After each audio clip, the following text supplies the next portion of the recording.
Bom dia a todos, meu nome é Milena Andrade, eu sou responsável pela operação do Exim no Brasil. Gostaria de dar as boas-vindas não só aos nossos participantes de hoje, mas também ao Maurício Pimenta e ao Alfredo Saad, que está como convidado especial. Hoje a gente está com a Val IT, nossa apresentação está em torno do tema de outsourcing e as práticas de gerenciamento de serviços de TI. Eu espero que vocês aproveitem bastante. A gente volta a se falar mais ao final, na sessão de perguntas e respostas. Tanto eu quanto a El que estaremos aqui monitorando a sessão. Se vocês tiverem alguma dúvida, a gente pede que vocês concentrem as perguntas e a comunicação pela ferramenta do chat, para que a gente possa acompanhar no único local e não perder nenhum questionamento, nenhuma dúvida de vocês, ok? Então, ficam aqui as boas-vindas em nome do Exim Brasil, e eu gostaria de chamar agora o Maurício Pimenta para fazer a abertura inicial e a gente dar sequência nessa apresentação. Falo com todos vocês no final desse webinar. Obrigada.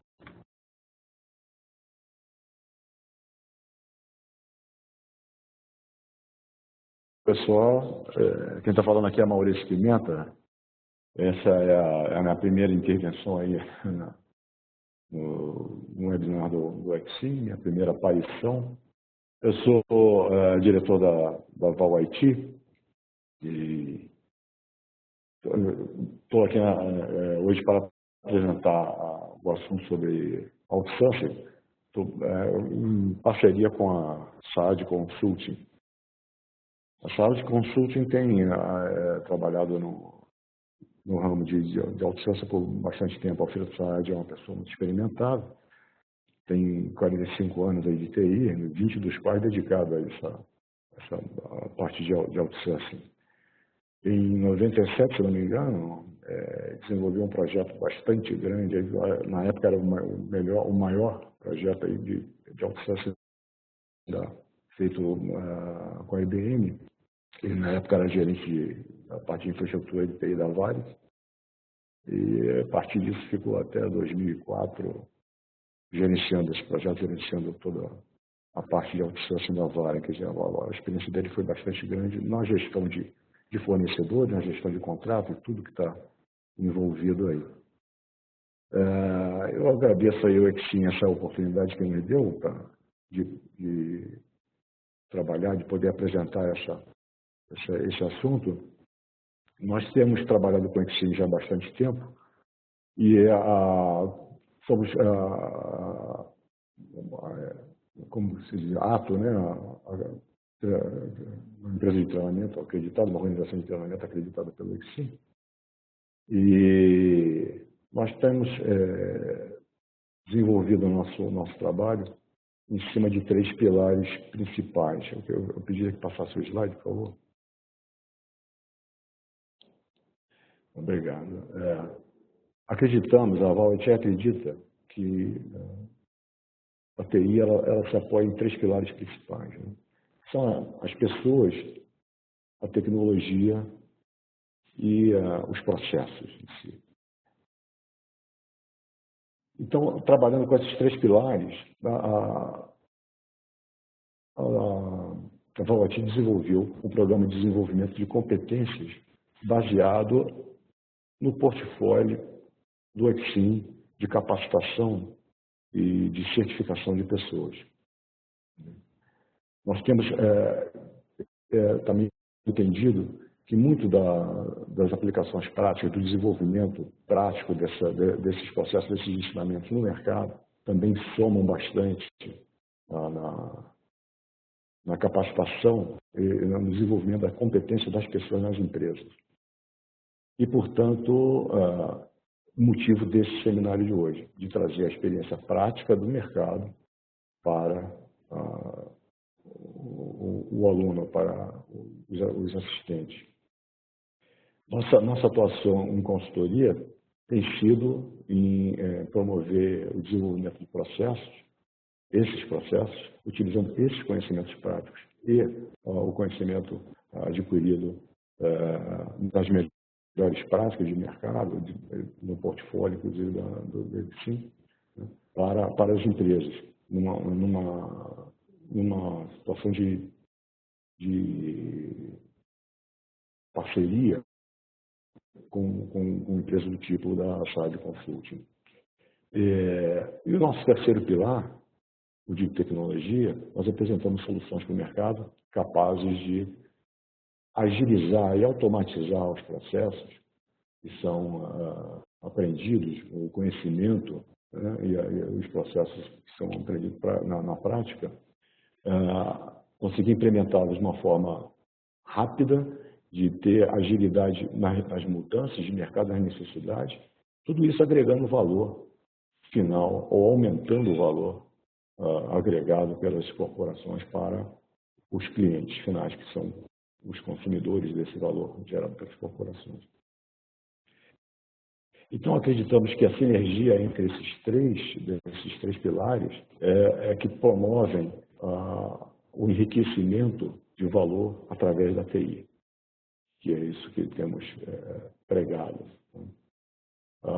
Dentro de todo o portfólio de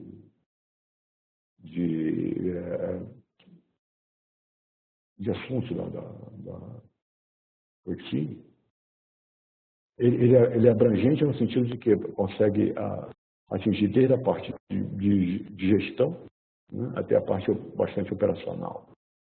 E dentro de toda aquela quantidade toda de assuntos, nós hoje vamos focar em um assunto bastante conhecido, bastante falado,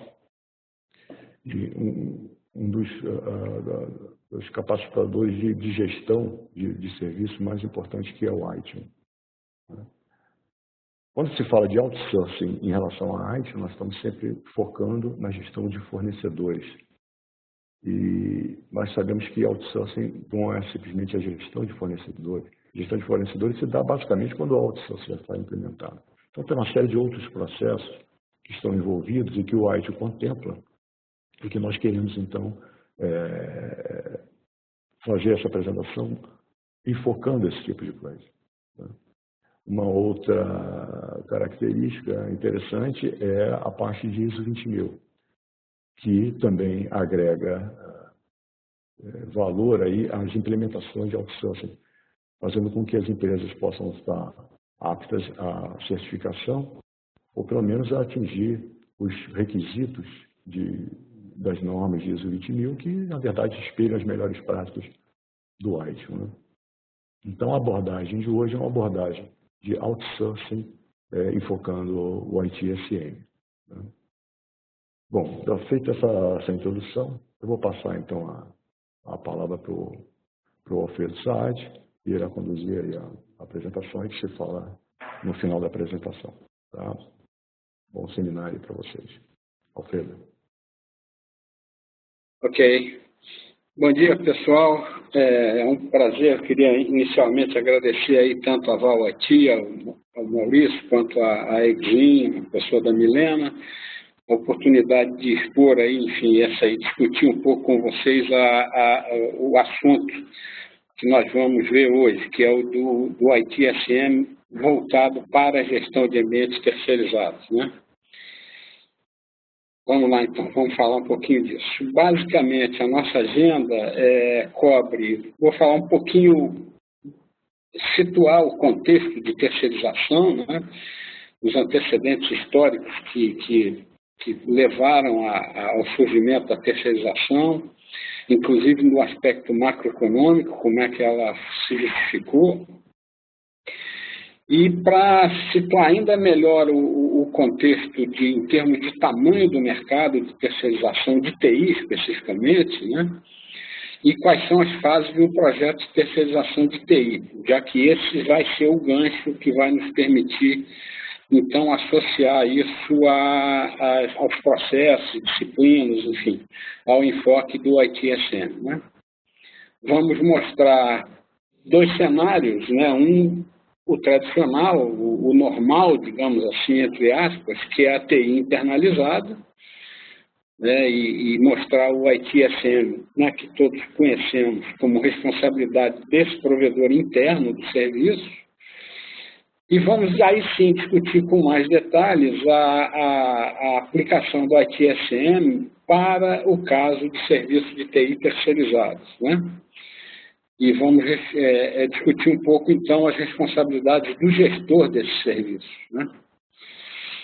E a partir daí, então, a gente faz essa associação entre as fases de um projeto de terceirização e as fases ITIL do ciclo de vida dos serviços. Né? Vamos mostrar as atividades implementadas na gestão do ambiente terceirizado em cada uma das fases do projeto e vamos associar isso aos processos ISO 20000 e ITIL. Ok? Bom, primeiramente, o conceito de terceirização, ainda sem esse nome, né, o outsourcing, ainda sem o nome de outsourcing, mas os antecedentes desse conceito surgiram no século XVIII, através do Adam Smith, que era um filósofo escocês que é tido como o pai da economia moderna. Ele já naquela época colocou na mesa o dilema de fazer ou comprar, e advogando a ideia de que não valeria a pena fazer nada que fosse mais barato comprar, né? Ou seja, uma organização deveria apenas fazer o que não conseguisse comprar mais barato. Ou seja, esse conceito foi muito importante, porque numa época ainda, né, nos anos 1700, alguma coisa, foi colocado pelo Adam Smith, ainda de uma maneira muito rude, muito primária, né, e que fazia com que a decisão de terceirizar ou não fosse baseada exclusivamente no aspecto custo, né? Como nós vamos ver em seguida, é claro que esse aspecto continua sendo extremamente relevante, mas há uma série de outros aspectos que surgiram ao longo do tempo com o fato de que o nosso ambiente corporativo hoje é muito mais complexo, né, obviamente, do que era naquela época. Então, o que aconteceu? Desculpe que eu pulei aqui uma transparência. Mas vamos lá. A partir da década de 80,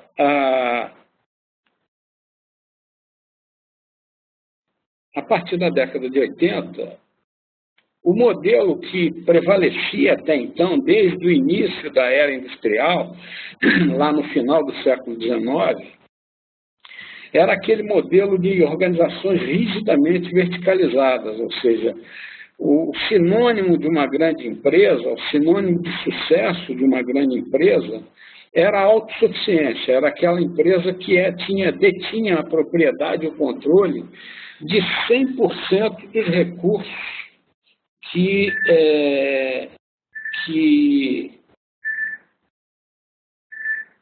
100% dos recursos que ela necessitava para operar, né?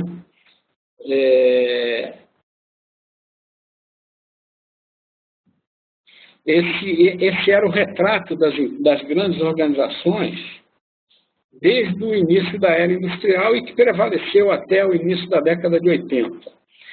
Naturalmente, esse modelo era um modelo concentrador no sentido de que empresas que eram efetivamente grandes, elas se mantinham nesse patamar através de grandes investimentos, né, mantinham a sua posição de liderança, e dificilmente outras empresas que não tivessem esse status conseguiam entrar nesse clube, digamos assim, né, pela impossibilidade de se criar uma capacidade de investimento tão grande que fizesse frente a essas organizações.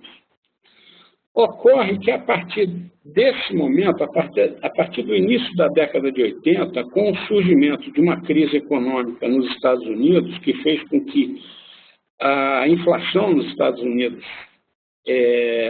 fosse muito alta para os padrões americanos, essa inflação alta ela acabou gerando uma cadeia de causas e efeitos, cujo efeito final foi uma baixa significativa da lucratividade dessas organizações e, por consequência, um questionamento dos acionistas dessas organizações exigindo a volta dessa lucratividade, né?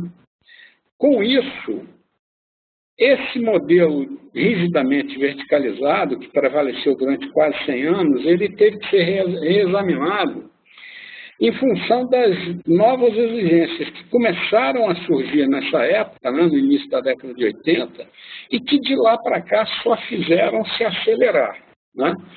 Essas condições que vocês estão vendo aí embaixo, o acerramento da concorrência, os avanços tecnológicos acelerados, as demandas mutantes dos clientes, a necessidade das organizações serem flexíveis e serem capazes de inovar em seus produtos ou serviços, e também a eficiência e a redução de custos, né? Relembrando aquele critério originalmente usado pelo Adam Smith lá no século XVII, forçaram uma reação, uma resposta do mercado. Já que o modelo antigo, rigidamente verticalizado, foi colocado em xeque pela incapacidade de ter respostas para essas novas demandas aí, né? As respostas do mercado, basicamente, nessa época que surgiram, foram duas.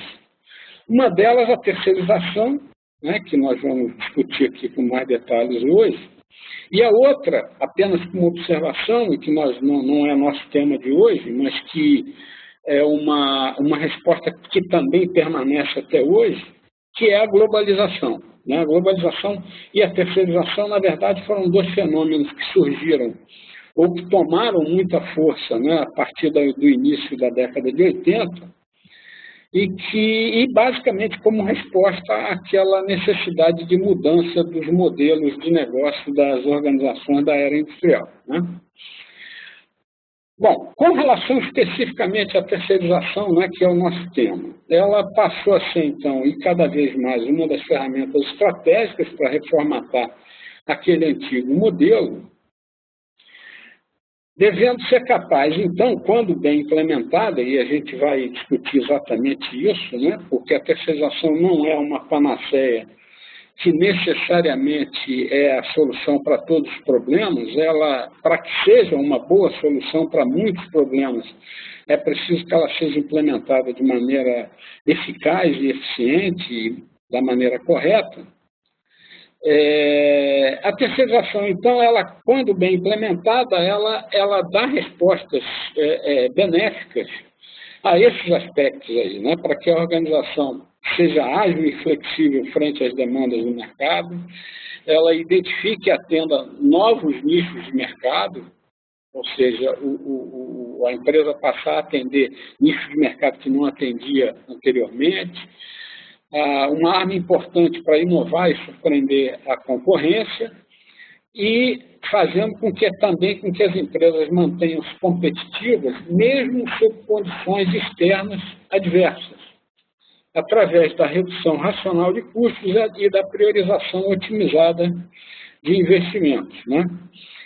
Reparem que, novamente, a redução de custos aí aparece, né, relembrando aquela questão inicial que o Adam Smith colocou, mas, naturalmente, agregando a esse critério da redução de custos uma série de outros critérios com os quais as organizações vivem hoje, né, convivem hoje, com a obrigação de atender esses outros critérios para manterem o seu grau de competitividade, agilidade, flexibilidade, etc.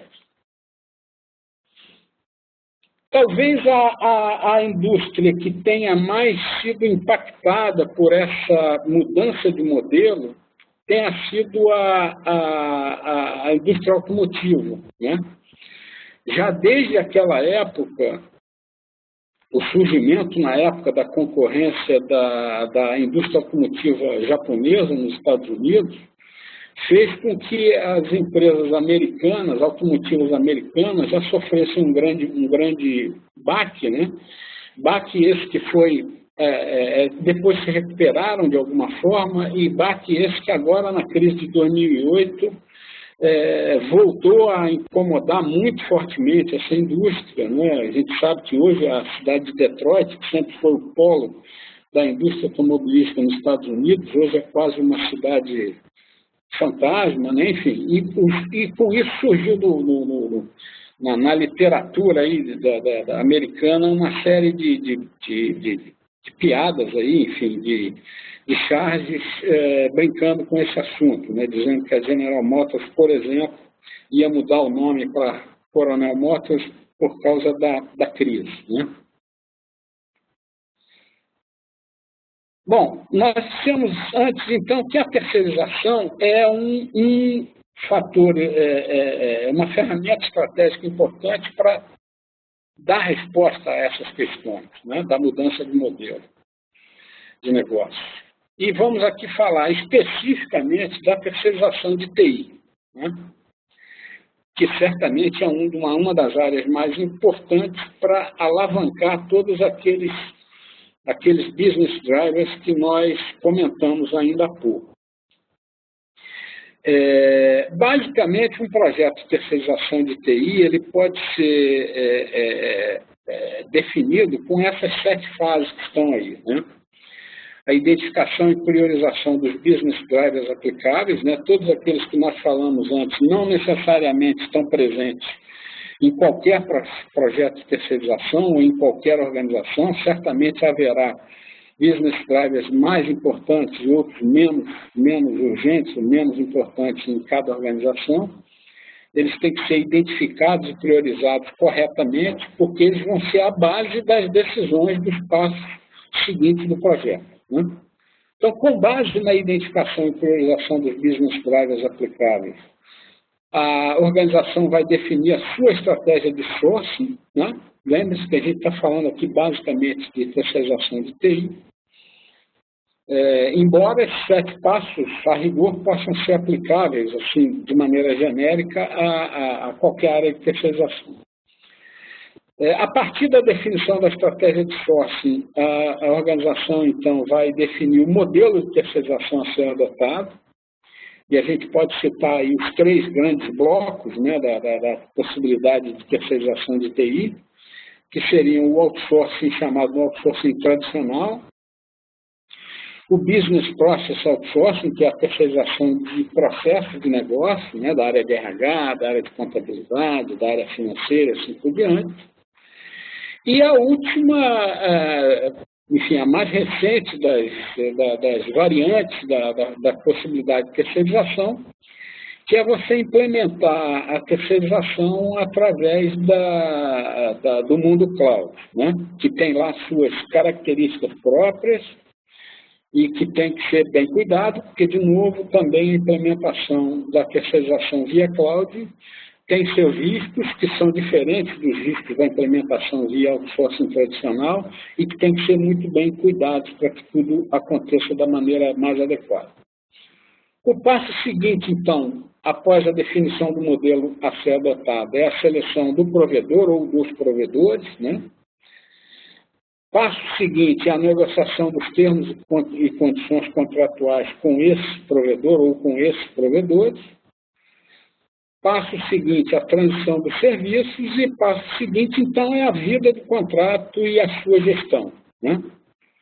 Reparem de novo que para que esse projeto de terceirização seja bem sucedido, é fundamental que esses 7 passos, e reparem que o output de cada passo, ele passa a ser o input do passo seguinte, o que significa que um passo desses mal implementado, ele certamente propaga esses problemas criados por essa má implementação pelos passos seguintes, né? Então é importantíssima que toda a cadeia dos passos seja implementada adequadamente. E é aí, então, que a gente entra com o suporte, digamos, das disciplinas e processos do ITSM para fazer essa implementação correta. Antes de entrar na questão do ITSM, eu só queria rapidamente colocar, só para que não sei se todos tenham a exata ideia do tamanho do mercado de terceirização no mundo hoje, e mais como é que se antecipa que esse mercado vai crescer nos próximos 2 anos. Basicamente, o mercado de ITO, que é o outsourcing tradicional de TI, e mais o BPO, que é a terceirização do processo de negócio, hoje é um mercado da ordem de $1 trilhão. E isso entende que esse mercado vai continuar crescendo a uma taxa de 5% ao ano, de tal forma que em 2017 esse mercado vai estar aí a mais ou menos em torno quase $1,2 trilhão. A variante que foi agregada nos últimos anos, nos últimos, digamos, 2, 3, 4 anos, que foi a variante cloud, né, da terceirização, ela hoje é ainda um mercado, representa ainda um mercado minoritário em relação ao mercado de terceirização e BPO, né, de ITO e BPO, porém é uma variante que, como vocês estão vendo aí, cresce a uma taxa, ou tem crescido a uma taxa 4 vezes maior do que o mercado de ITO e BPO, o que é natural, porque é uma variante nova, e também pelo fato que o mercado de ITO e BPO já é um mercado bastante maduro, digamos assim, né?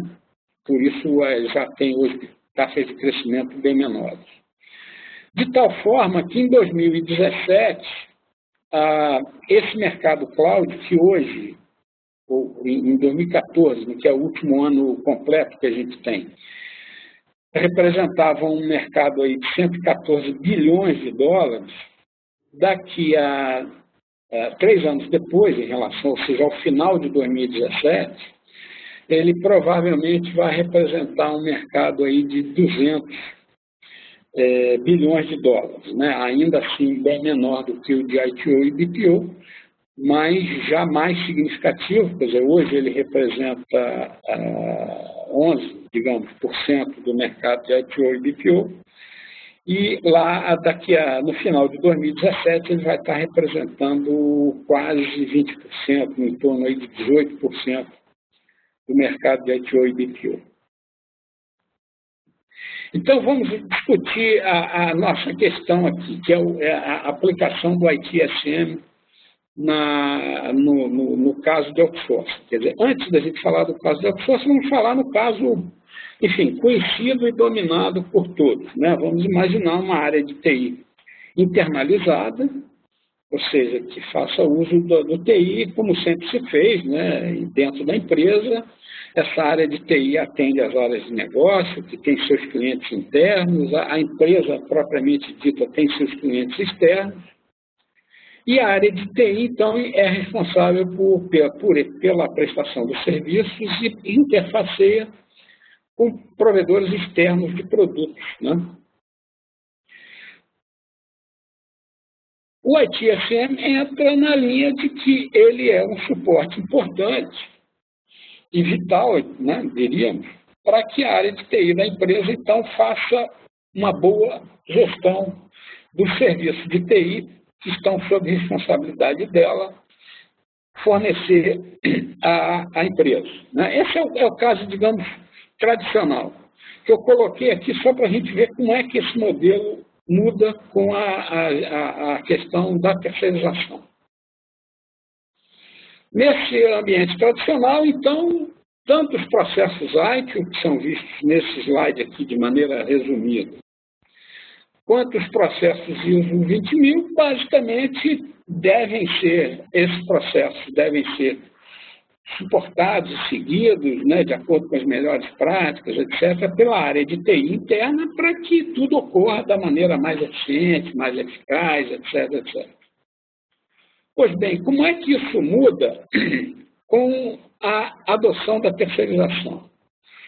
Em primeiro lugar, a área de TI da empresa interfaceia agora com provedores externos de serviços, já que ela delegou a esses provedores externos de serviço a realização, a execução do serviço de TI, mas, obviamente, ela não delegou essa execução de maneira cega, né, digamos assim, entre aspas. Ela, obviamente, detém dentro das suas responsabilidades, a gestão desses serviços terceirizados. Até porque, frente às áreas de negócio, ela continua sendo a responsável, até porque ela foi a responsável final pela seleção desses provedores externos, pela negociação do contrato, enfim, por todas aquelas etapas que nós discutimos antes. Então, ela ganha uma responsabilidade que é a de gestão desses serviços terceirizados, né? E aonde é que o ITSM entra na história? Bom, em primeiro lugar, obviamente, nada muda dentro das organizações dos provedores externos. Lá dentro, os TERAs, né, e o contratante desses serviços, obviamente, tem que ter certeza ou tem que ter garantias de que esses provedores externos estão fazendo valer, né, as melhores práticas dos processos ITIL e ISO dentro das suas fronteiras, das fronteiras deles, provedores externos. Até aí tudo bem. Mas o nosso tema aqui é um pouco diferente. Como é que essas práticas e melhores práticas e processos e tal podem ajudar a própria área de TI da empresa nessa função de gestão de serviços de TI terceirizados, né? Que é uma função nova que ela ganhou e que é de absoluta responsabilidade e que responde diretamente pela eficácia dos serviços de TI na agregação de valor para a empresa, enfim, tudo isso. Inicialmente, talvez nós fôssemos levados a supor de que com essa movimentação toda, basicamente, a função que ficaria sob a responsabilidade do gestor interno dos serviços terceirizados seria a área de supply management, né? Será isso verdade? Essa é a única das disciplinas ITIL, ou, como nós vamos ver no slide seguinte, né, na estruturação do ISO, você tem lá também um processo de gerenciamento de fornecedores. Seria apenas o processo de gerenciamento de fornecedores que é o processo a ser exercitado pelo gestor dos serviços terceirizados? Esse é o ponto. E a resposta é que não é bem assim, né? Vamos fazer aqui um cruzamento entre as 7 fases do projeto de terceirização, né, que nós tínhamos mostrado anteriormente, e as fases ITIL do ciclo de vida do serviço, né? Então, vocês têm aí as 5 fases do ITIL, né, propostas ou preconizadas pelo ITIL para o ciclo de vida do serviço, e vamos fazer o cruzamento disso com as 7 fases de um projeto de terceirização.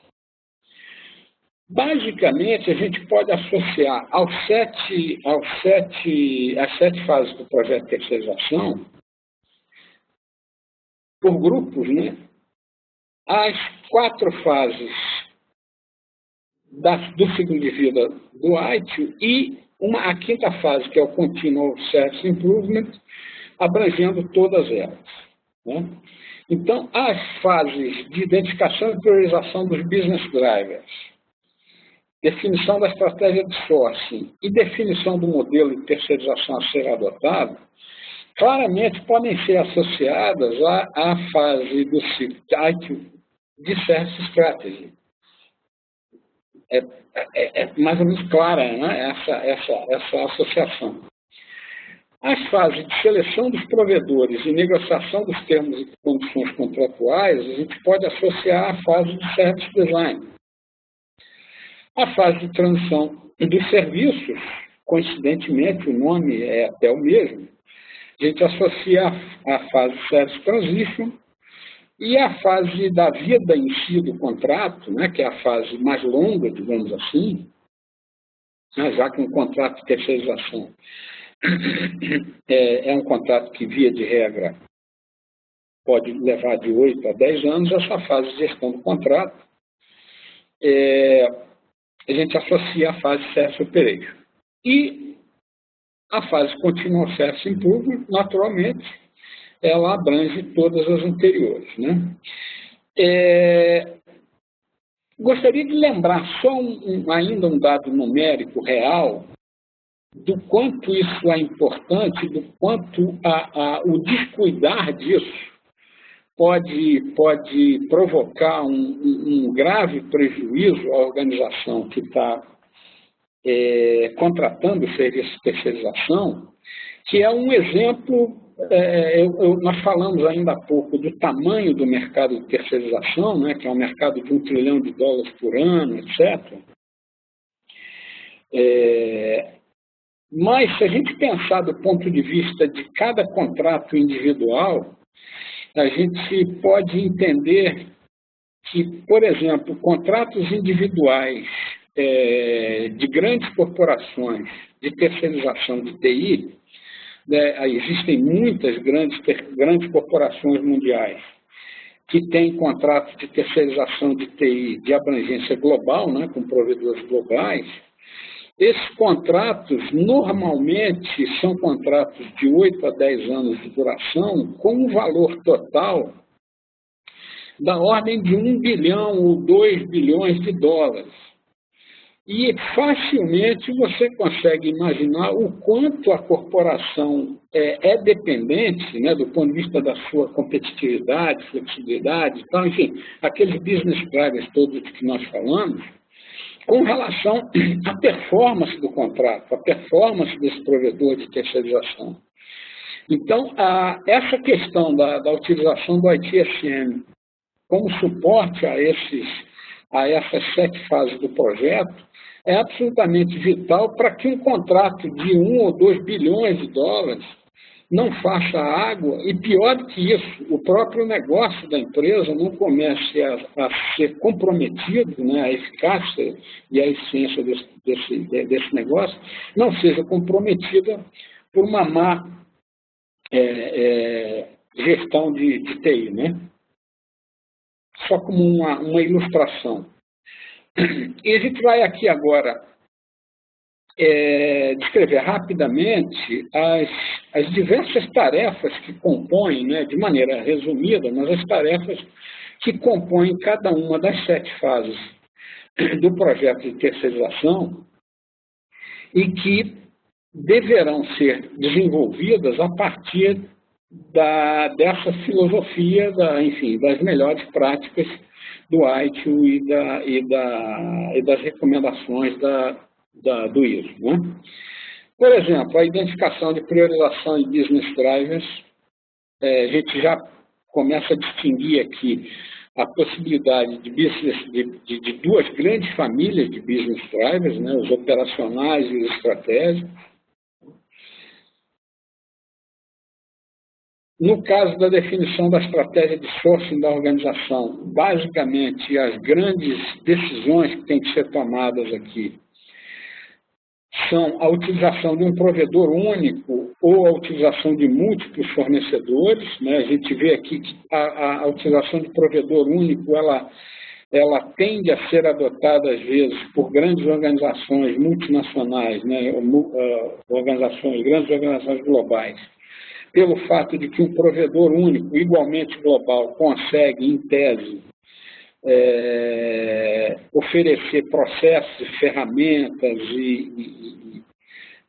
padronizados, né, em todas as geografias, enquanto que a utilização de múltiplos fornecedores ela começa a ser uma tendência, principalmente na terceirização via soluções cloud, né? As soluções cloud têm uma multiplicidade absurdamente grande de provedores, cada um com um nicho de especialização específico, e que faz com que, normalmente, as terceirizações via cloud acabem utilizando o caminho dos múltiplos fornecedores e não o do provedor único.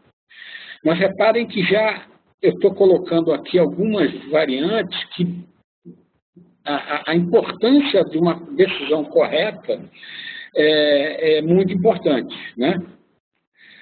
E outro aspecto que tem que ser considerado é a decisão, fazer uma terceirização total, de uma única vez você terceiriza toda a sua área de TI, ou você faz isso por etapas, né? De maneira progressiva, por grupos de disciplinas, ou por grupos de geografia, ou por geografia, se você tem uma organização global, e assim por diante. Então, todas essas decisões são absolutamente fundamentais para que os próximos passos, então, sejam tomados a partir de decisões adequadas e corretas, né? A definição do modelo de terceirização adotado, a gente falamos rapidamente sobre isso antes. 3 possibilidades, ou outsourcing tradicional, BPO, ou serviços cloud. Reparem que a adoção de cada um desses 3 critérios não é, em absoluto, mutuamente exclusiva, né? Obviamente que o modelo a ser adotado pode simplesmente, no caso mais geral, entender que uma mistura dessas 3 possibilidades é a melhor solução para a organização, o que certamente torna mais complexo o projeto, evidentemente, mas essa maior complexidade não deve ser tomada como um obstáculo se chegar à consideração de que o modelo mais adequado é terceirizar algumas partes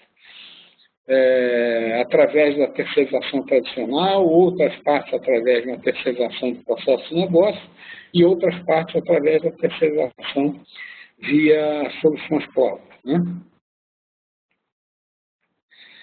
Uma vez, então, definida essa estratégia, né, dentro daquela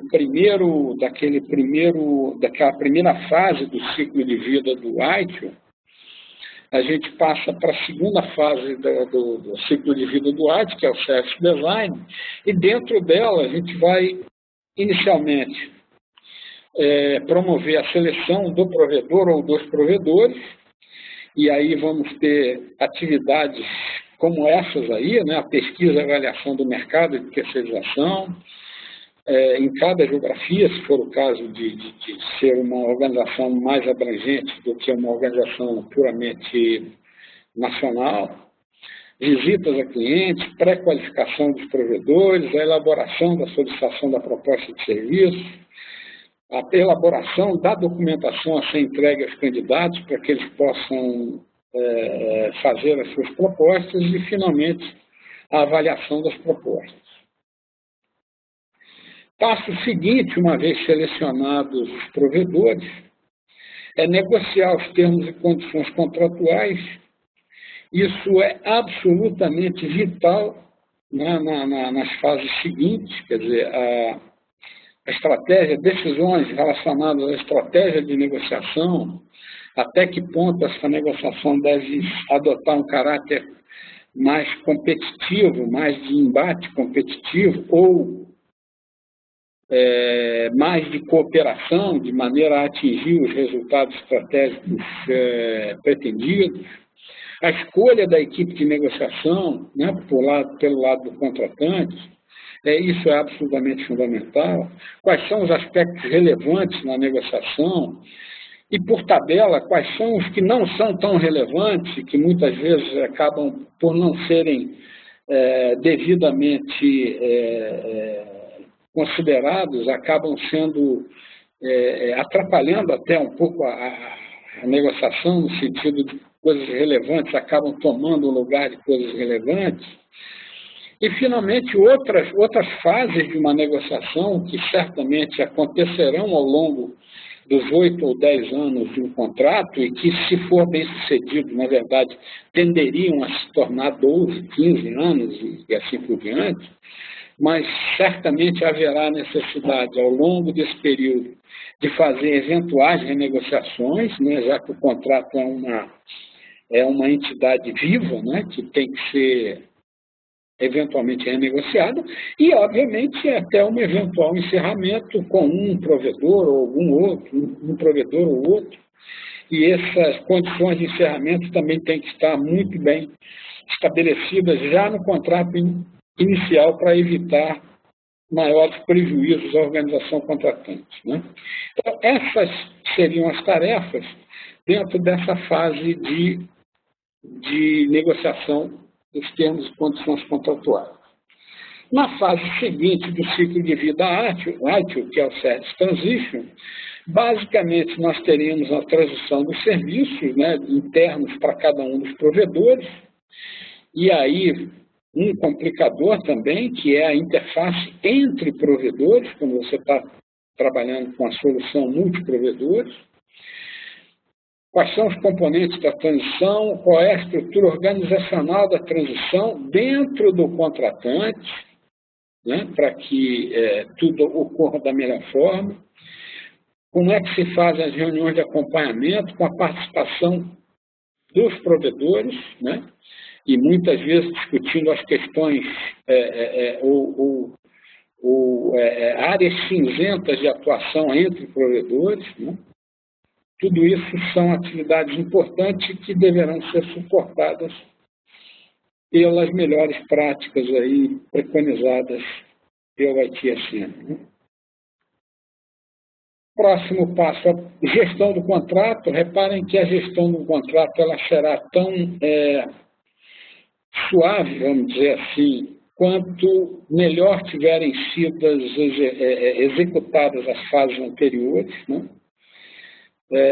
Então, a gente fala aí basicamente de duas grandes atividades, da gestão de relacionamento com os stakeholders, sejam eles os stakeholders externos, ou seja, os provedores de serviço, quanto os stakeholders internos, ou seja, as áreas de negócio, já que, do ponto de vista delas, a área de TI, embora tenha terceirizado os serviços, ela é a responsável pelo bom andamento desses serviços, né?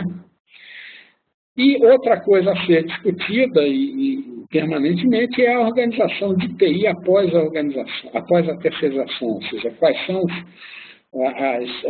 skills, as especializações, as atitudes e o próprio organograma em si da organização de TI após a terceirização, né?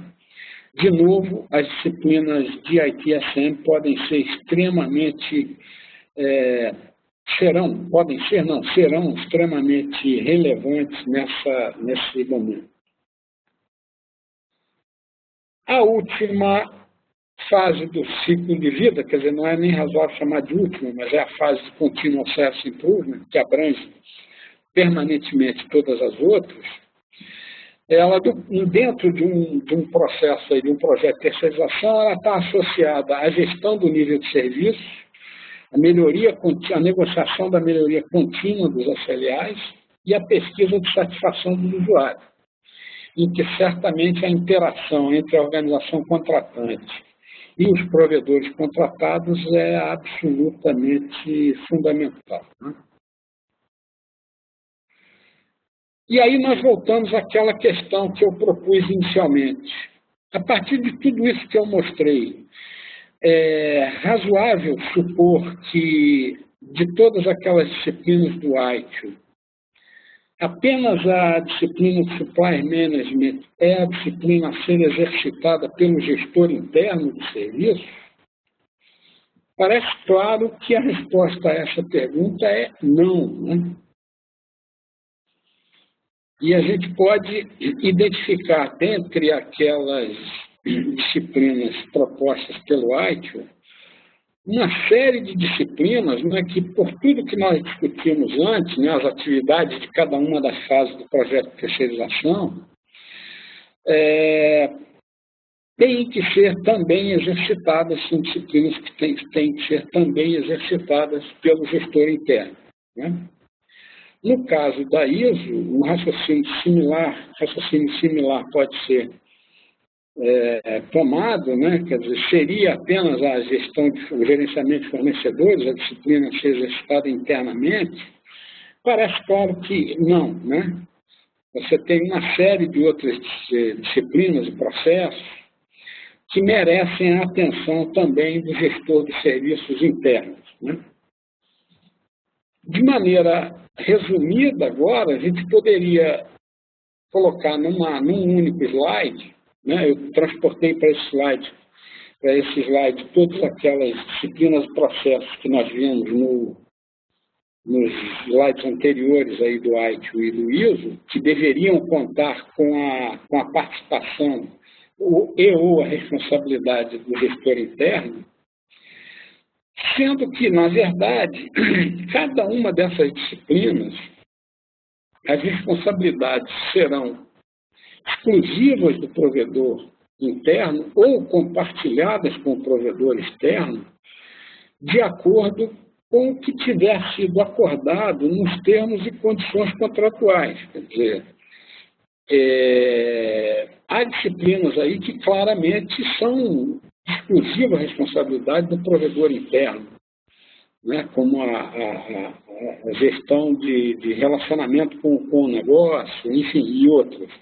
Mas em todas essas que estão aí, no mínimo, uma gestão compartilhada com o provedor externo, no sentido de que, relembrando, a área de TI, mesmo tendo terceirizado os serviços, ela era encarada pelas áreas de negócio como a área responsável pela eficácia e pelo atendimento de acordo com os padrões requisitados pelo negócio, né? Então, o responsável pela gestão dos serviços terceirizados, ele necessariamente tem que criar as condições de compartilhamento com os provedores externos pela responsabilidade dessas disciplinas, porque é através disso que ele vai garantir que os termos e condições contratuais negociados estão sendo atendidos e que, por consequência, as áreas de negócio da empresa estão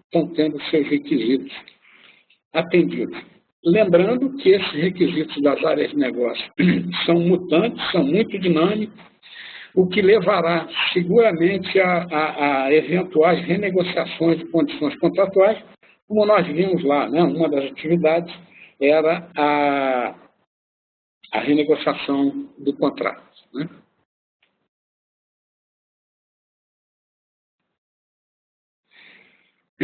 Fechando, então, em resumo, né, o que nós tentamos aqui demonstrar? Que a obtenção de resultados eficazes, né, dentro da organização contratante pela aplicação dos conceitos de terceirização de TI, primeiro, exige a adequada consideração das atividades apresentadas ao longo das 7 fases do projeto. Mais do que isso, a observância dos processos de ITSM, seja através das melhores práticas IT ou dos requerimentos da ISO 20000, é um relevante fundamento para que se obtenham esses benefícios, né? E a parte dos processos de ITSM, né, a serem regularmente exercitados pelo provedor externo de serviço, a gente não cuidou aqui, obviamente, na negociação do contrato, a organização contratante deve, de alguma forma, ter garantias de que dentro lá da casa dos provedores, os processos de ITSM estão sendo exercitados segundo as melhores práticas, etc., inclusive, eventualmente, através de auditorias feitas pelo contratante, né, dentro da organização dos provedores. Mas, a parte disso, né, o que a gente preconizou aqui foi a utilização, também pela própria organização contratante, de alguns desses processos como parte das atividades de gestão do ambiente terceirizado, que está sob sua responsabilidade indelegável, né? Já que essa é a visão da organização, obviamente, e das áreas de negócio, né? E dessa forma, e eu diria apenas dessa forma, poderá ser garantida a eficácia dos resultados que se pretendeu lá no início, quando se definiu uma série de business drivers que motivaram a decisão de terceirizar a área de TI de uma organização, né? Bom, basicamente esse era enfim, eram os conceitos que eu queria apresentar, e eu passo a palavra aí, então, eu não sei se para o Maurício ou para a Milena. Alfredo, muitíssimo obrigado pela apresentação. Acho que a troca de conhecimentos aqui, de experiência, foi algo extremamente gratificante. Eu vou pedir que o pessoal, por favor, comece a colocar as questões, se vocês tiverem alguma pergunta, tanto para o Alfredo, ou para o Exinho, ou para o Maurício Pimenta, da Valvati. A gente vai deixar os contatos em tela aqui também, mas é importante que vocês aproveitem um pouquinho esse tempo. Então, fiquem à vontade, usem a ferramenta do chat para fazer as perguntas e a gente vai acompanhando daqui. Enquanto isso, deixa eu só dar alguns recados aqui. Algumas pessoas acabaram se conectando um pouco depois do início da apresentação. Os que estavam perguntando, essa apresentação ela foi gravada. Nós vamos disponibilizar a apresentação no nosso canal do YouTube e também no SlideShare aqui. E vocês devem receber, com 1 a 2 dias, vocês devem estar recebendo um e-mail nosso com um pacote de informações, onde vocês vão ter os links de acesso da apresentação, algumas informações adicionais que a própria Valvati está disponibilizando para vocês, um calendário com a agenda de treinamentos, com algumas condições especiais para o pessoal que está participando. Então, isso tudo chega para vocês aí, provavelmente, em 1 a 2 dias, todo mundo vai receber esse pacote. Então, vamos começar a acompanhar aqui para ver se tem alguma pergunta. Vocês também, Alfredo e Maurício, fiquem de olho aí no chat, porque às vezes o pessoal manda direto para vocês e a gente não tem essa visão daqui, ok? Vamos lá, perguntas abertas.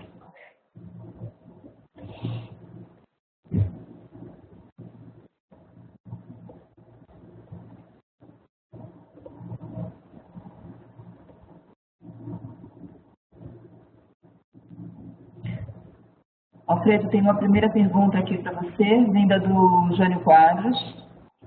Você quer acompanhar? Você consegue ver direto?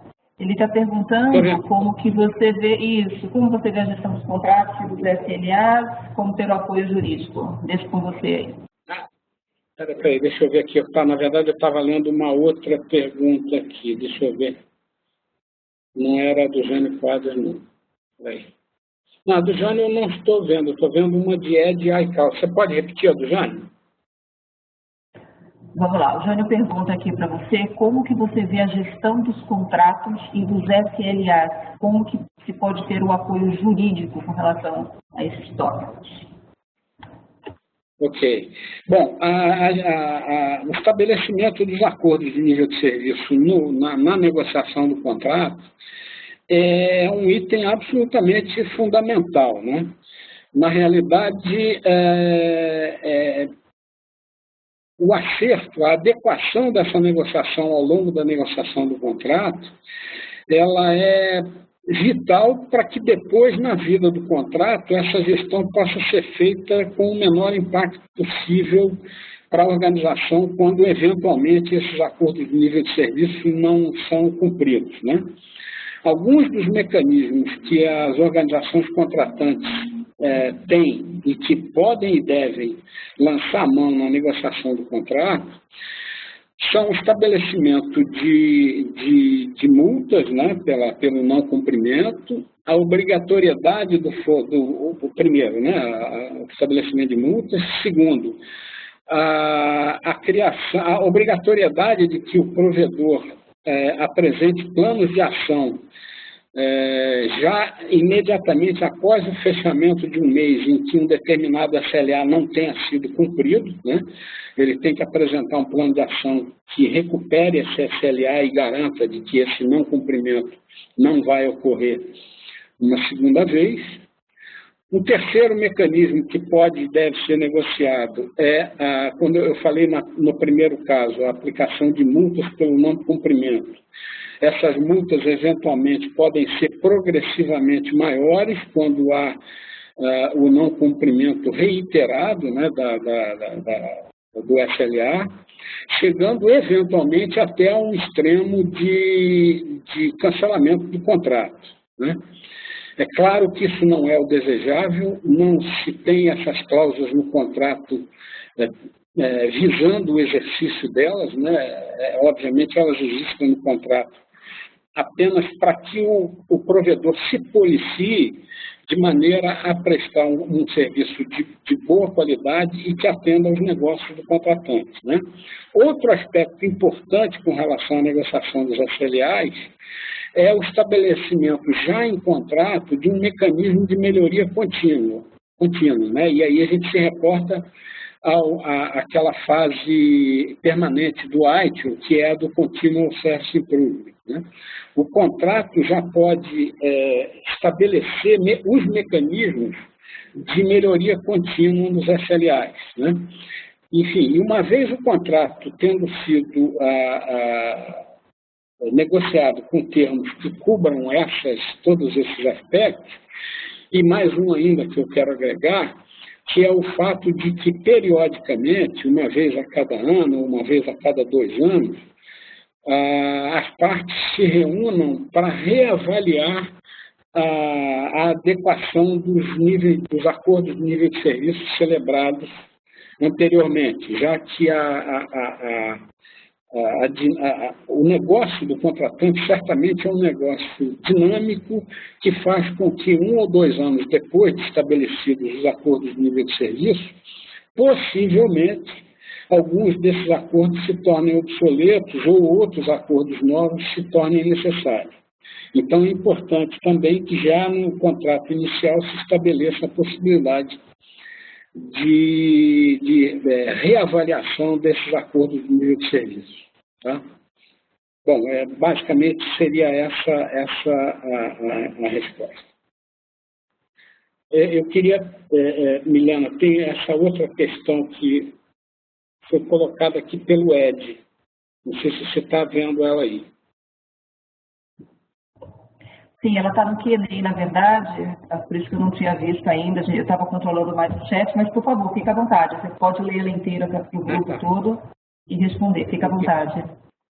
Ok, o Ed Aical colocou assim, professor Saad, excelente apresentação, eu podia ter pulado essa parte, mas enfim, somos do MEC e temos uma terceirização intensiva em virtude da ausência de mão de obra qualificada e do modelo adotado. Nosso questionamento é em relação ao controle da terceirização pelos tribunais e essa abordagem de terceirização na administração pública. Temos um ambiente extremamente dinâmico e os contratos não atendem a esta demanda, em virtude da sua rigidez e limites legais, né? Enfim, na verdade, ele colocou isso, ele não fez nenhuma pergunta específica, mas deixa eu comentar alguma coisa, então, com relação ao uso da terceirização para organizações governamentais, né? Evidentemente, a Lei 8666, ela, de uma certa forma, ela deve ser a rigidez a qual ele se refere e a inflexibilidade, ele deve estar se referindo a isso, né? Sem dúvida um fator complicador para as organizações governamentais, né?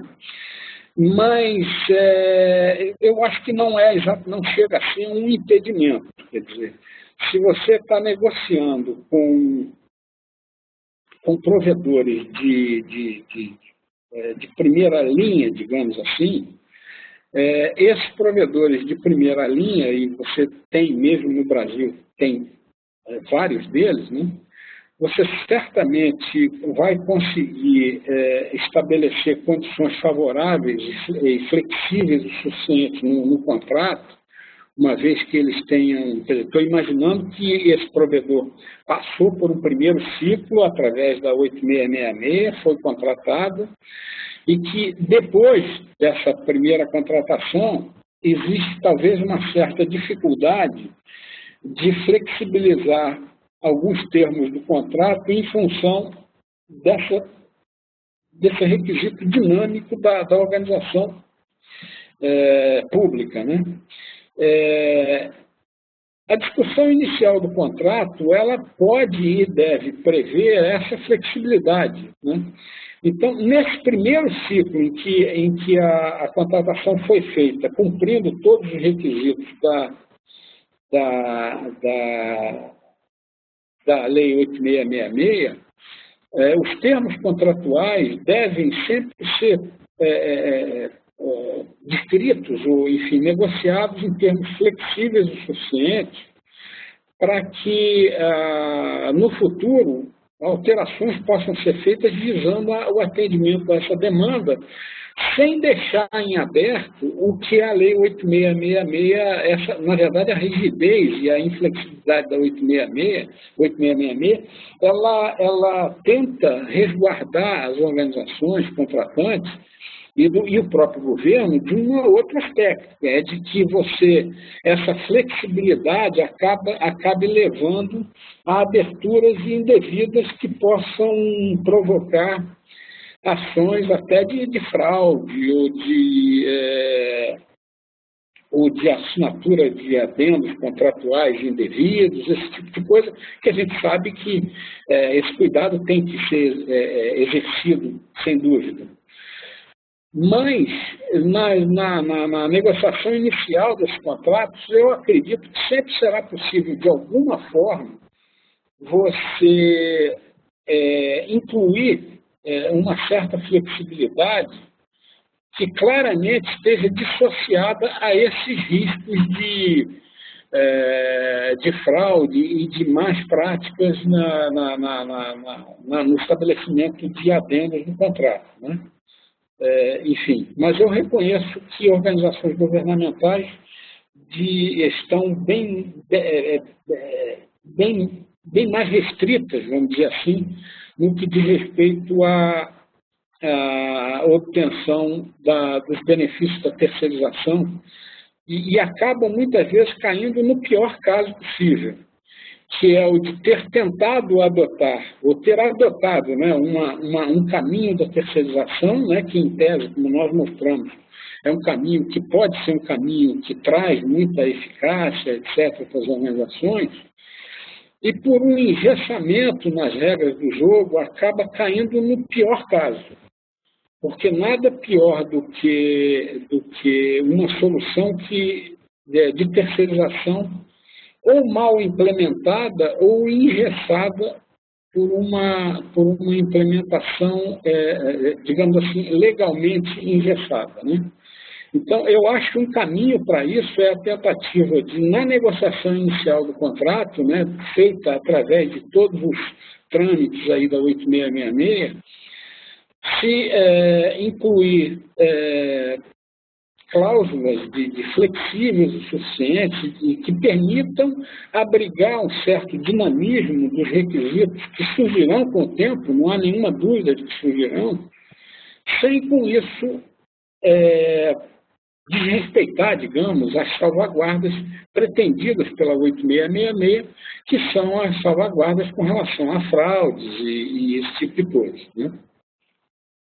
Agora, obviamente, caso a caso, a gente teria que avaliar caso a caso a situação, mas em termos genéricos, basicamente é isso. Alfredo, tem uma pergunta, eu acho que veio só para mim aqui, do Adriano Albuquerque. Na verdade, ele colocou duas perguntas, uma você já respondeu, você falou da questão das penalidades, mas ele pergunta aqui como seria realizada a auditoria pelo contratante, como é que funcionaria o processo de auditoria? Ok. Olha, uma outra cláusula muito importante na negociação do contrato é exatamente a autoridade que o contratante terá de fazer auditorias dentro da organização do contratado, do provedor. Tá? É fundamental que a negociação do contrato já preveja essa possibilidade do contratante fazer essa auditoria. É claro que as regras dessa intervenção do contratante têm que estar muito bem estabelecidas, até para salvaguardar o provedor de que o contratante não vai fazer uma auditoria dentro da organização do provedor e acabar indevidamente acessando dados de outros clientes do provedor, né? Então, claramente, essas regras que estarão definidas no contrato vão estabelecer questões do tipo: qual a periodicidade dessa auditoria, se a auditoria pode ser semestral, anual, trimestral, o que for, né? Vai estabelecer os limites dessa auditoria no sentido de excluir, certamente, a possibilidade de que o contratante faça auditoria e que acesse dados de outros clientes, né, do provedor. Vai estabelecer prazos em que, por exemplo, a auditoria tem que ser solicitada pelo contratante, digamos, com 15 dias, por exemplo, né, de antecedência com relação à data efetiva em que ela será iniciada, né, para que o contratante, para que o provedor, de alguma forma, se prepare para isso, prepare documentação e também receba informações da área especificamente que será auditado. Esse é um ponto. E essa auditoria, basicamente, vai dizer, tem algumas áreas possíveis, né? Uma delas, que é com relação aos acordos de nível de serviço, essa eu diria que é a mais simples, no sentido de que nem é preciso propriamente uma auditoria, mas você já estabelece em contrato a emissão tipicamente mensal, né, de um book, né, que a gente chama de book de SLA, em que o provedor mensalmente apresenta os resultados das medições em cima dos indicadores de qualidade estabelecidos no contrato, né? Modernamente, uma das ferramentas que os provedores, pelo menos os provedores mais qualificados, têm apresentado aos clientes é a criação até de um portal web em que essa disponibilização das informações de qualidade do serviço, elas podem ser acessadas em tempo real pelo cliente, né, pelo contratante, claro que limitadas às informações da sua empresa, né, e não genericamente a qualquer cliente do provedor, mas esse portal pode oferecer isso em tempo real, de tal maneira que se hoje você quer ter as informações, você não precisa esperar fechar o mês para receber o consolidado mensal, mas você quer ver, por exemplo, como é que esses indicadores de qualidade se comportaram ontem, digamos, né? E você, então, já poderia ter acesso a essas informações por esse portal, né? A existência desse portal certamente pode ser negociada durante a negociação do contrato, né?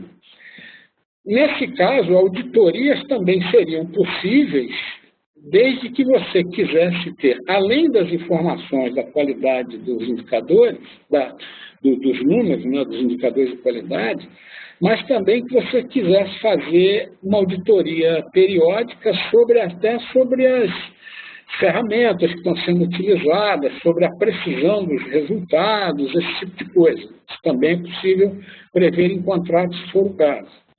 Outro tipo de auditoria que muitas vezes se negocia em contrato é a questão de, justamente o que nós estávamos discutindo aqui, se o provedor dentro da sua casa aplica as melhores práticas, né, do ITIL, se ele é certificado ISO 20000 e se mantém essa certificação permanentemente, esse tipo de coisa, e também outro aspecto que uma auditoria do contratante pode fazer dentro da organização provedora são os mecanismos, o processo de segurança em si, né, para ter certeza de que seus dados estão resguardados, seguros, isolados de outros clientes, né? Lembrem-se que um provedor de serviço, principalmente um grande provedor de serviço, ele terá na sua lista de clientes, eventualmente,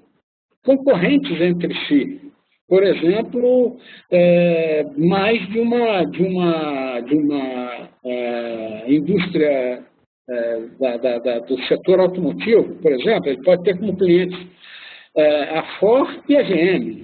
E, obviamente, ele detém dados, inclusive dados confidenciais de ambas. E é preciso que cada uma delas tenha segurança e possa, eventualmente, fazer auditoria, se for o caso, para ter certeza de que seus dados estão absolutamente isolados em relação à concorrência ou a qualquer outro cliente do provedor, né? Então, basicamente, são coisas que têm que ser garantidas durante a negociação do contrato, né? Tudo isso, não só a periodicidade, como o conteúdo da auditoria, as salvaguardas que certamente o provedor tem que ter também. Bom, eu tentei esgotar em 5 minutos o assunto. Eu não sei se consegui cobrir toda a curiosidade da Alfredo, não, fique tranquilo, acho que foi bastante esclarecedor. Eu gostaria de pedir, eu acredito que tenha mais um slide nessa apresentação, onde estão os contatos do Exim e os contatos também da ValIT. Acho que tem mais um aqui para o pessoal. Mais um, acho que tem mais um. Mais um? Vou passar? Aí, maravilha. Isso, eu vou deixar esses contatos em tela também. A gente sabe que o assunto é rico, não dá para esgotar todas as dúvidas, as perguntas de todo mundo, até por conta do horário. Eu gostaria de chamar o Maurício Pimenta para ele fazer as considerações finais dele também. Já fica aqui o agradecimento do Exim pelo teu tempo, pela tua dedicação, por ter compartilhado conosco aí todo o teu conhecimento. E eu vou chamar de volta, então, o Maurício Pimenta da ValIT. A ValIT, que é uma empresa credenciada com o Exim para a parte de treinamentos e aplicação de exames, e, inclusive, nos temas que foram discutidos hoje aqui, nos assuntos relacionados à ISO 20000, tem todo o programa de certificação disponível. Então, Maurício, eu vou deixar as palavras finais para você, me despeço do grupo todo agora e espero rever breve. A gente deve ter ainda mais alguma edição, talvez mais uma ou duas ainda esse ano, no nosso circuito de palestras. E, de qualquer forma, fica o convite aberto, é um trabalho que a gente realiza pelo menos com 1 ou 2 sessões por mês, sobre os mais diversos temas relacionados aos programas de certificação do Exim. Então, acompanhe as nossas news para que vocês possam acompanhar aí as próximas edições e verificar temas de interesse. Maurício, a palavra final é sua. Obrigada a todos.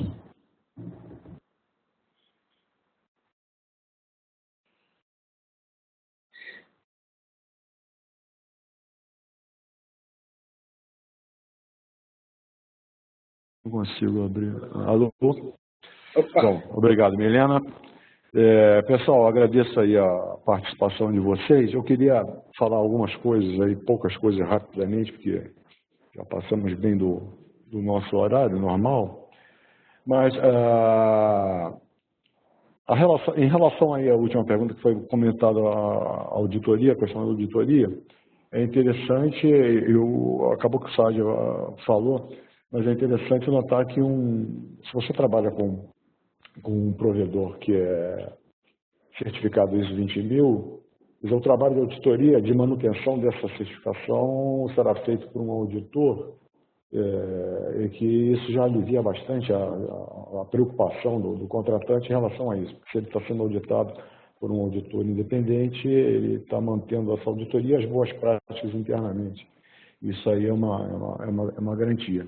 Agora, por questão de contrato, se você conseguir em contrato colocar auditorias internas feitas a qualquer momento, ou requisitadas a qualquer momento pelo contratante, também é uma coisa interessante, porque a qualquer momento, antes desse período de 1 ano, você pode fazer uma auditoria interna com consultores internos. Não seriam consultores independentes, mas são consultores internos da empresa que fariam esse tipo de consultoria. Isso aí é possível também de fazer.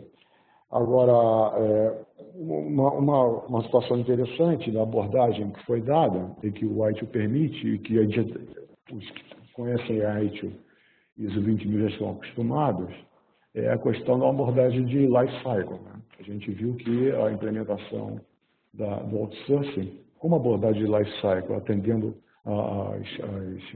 todas as fases de life cycle do ITIL, e principalmente com a implementação do conceito de melhoria contínua. Isso aí é muito importante. Eu quero dizer o seguinte, que essa apresentação que foi feita pelo Saad foi simplesmente um teaser, vamos dizer assim, do que nós temos em termos de treinamento, nesse tema de outsourcing. Nós temos treinamento tanto a um nível executivo, um treinamento de um dia, como também um treinamento mais profundo visando a implementação, as fases de implementação discutidas com mais detalhes, em 2 dias de treinamento. Tá? Esse treinamento tem uma abordagem ágil, tá? E leva em consideração esse ciclo de vida, e ISO 20000, quer dizer, sempre utilizando o ITIL como uma ferramenta de boas práticas e que, seguindo essa ferramenta, você tem a garantia de uma implementação segura, né, que vai garantir aquela estabilidade aí de todo o projeto, que é uma fase anterior, vai gerar bons resultados para a fase seguinte, etc. Então, isso aí é uma coisa importante. E a participação do ISO 20000 como, vamos dizer, uma forma de você medir, de você atender os requisitos que irão permitir você se certificar que está utilizando realmente as boas práticas e que o mercado vai reconhecer a TI interna como uma TI adequada aos padrões de mercado, os melhores padrões de mercado. Tá? Então, esses treinamentos estão sendo oferecidos. E é claro que para que você possa acompanhar uma abordagem ITIL e ISO 20000, existe um pré-requisito de se conhecer ITIL e ISO 20000, de se ter um treinamento, de ter uma certificação em ITIL e ISO 20000. E pensando nisso, então, a Val IT está colocando para vocês uma oferta que está sendo enviada por e-mail para que você possa fazer essa certificação e possa atender também ao treinamento de outsourcing, né, através de HSM. Esse vai estar disponível para você, se é que já não está, já não chegou por e-mail, e é só entrar em contato com a gente para que a gente possa, então, efetivar realmente uma turma incluídos aí para esse treinamento. Eu tenho já programado também na agenda os treinamentos de outsourcing, tanto a parte que faz a abordagem padronizada, a abordagem padrão de outsourcing, como também a parte voltada para cloud. Então, se houver interesse, entre em contato com a gente, ou pelo telefone, pode entrar em contato comigo mesmo por esse e-mail, que daremos aí prosseguimento, encaminharemos aí o seu pedido para esses treinamentos, tá? Então, esse é o recado aí principal que eu queria dar, e agradeço mais uma vez a participação de vocês, e até a próxima, o próximo webinar, tá? Um grande abraço a todos, até logo.